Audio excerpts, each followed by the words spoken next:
Si Bara yun ah. Hulihin natin. No, pagod si Bill.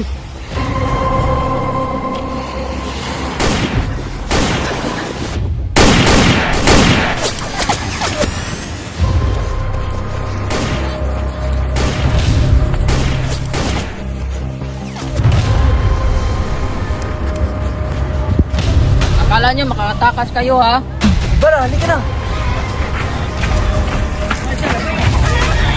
Wala na oras.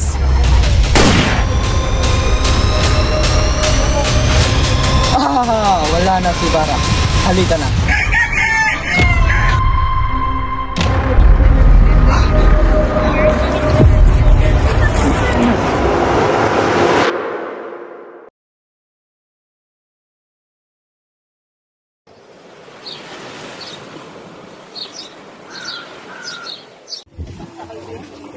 Alam niyo ba ang pag-uusapan tungkol sa pagpapalaki ng ilog Pasig? Narinig ko nga. Kasi hindi ko naman na ito yung magandang product. Nakayon ako dito. Lalo na ako nababalak na makalaga ng Maganda nga ang magpapalalim ng tubig. Ngunit kakailanganin natin tuwid na kanal na mag-uunay sa laguna at hindi masyadong problema ang kanal. Madali lang ito gawin. Mahirap gawin iyon, Don Custodio. Dahil dito ay kailangan ng malaking gastos. Basta ako. Kaya ko nung may nag-aalaga ng hipit dito sa lugar natin. Dahil sa dami ang balot na sadyang nakakadiri.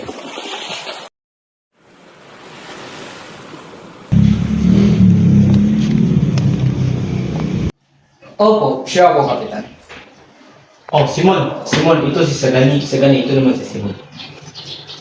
Siya nga pala, Basilio. Hindi nga pala ako pupunta sa inyong lalawigan. Dahil mahina ang tintahan ng alahas doon. Halatang mahihirap. Hindi naman sa ganyan, Simon. Sadyang ayaw nang bumili ng alahas ng mga mamayan doon dahil inuna nila ang pagkain.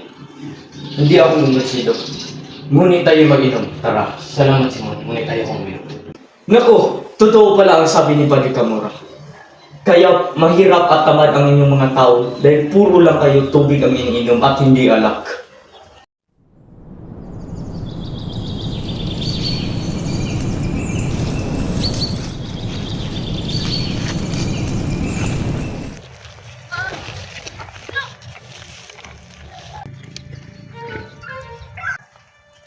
Nais ko pong malaman ang iyong planong himagsik. Paano mo naman nalaman? Patid ko ang iyong plano at nararamdaman kong may gagawin kayo. Magaling ka na bata. Maaari kitang gawing kasapi sa aking layunin. Magiging matagumpay tayo. Paumanhin na at ito'y aking natangian. Nais ko makapagtapos ng kursong medisina at masagip ang aking kasintahan na si Julie sa pagiging alina. Napakababaw naman ang plano mo. Walang saysay ang buhay na walang hangarin. Kailangan natin makalaya sa mga api bago tayo makamit ang kalayaan. Buo na ang aking desisyon at alam ko kung ano ang gusto ko at ang plano mo ang hindi ko susundin. Ang kayamanan ang siyang naglililasang sa lahat ng mga tao. Ito ang nagpapabulag at nauudyok sila na gumawa ng kasalanan. Samantala, diyan ka muna sa ilalim ng dagat kung saan hindi makapalubit ang kasamaan.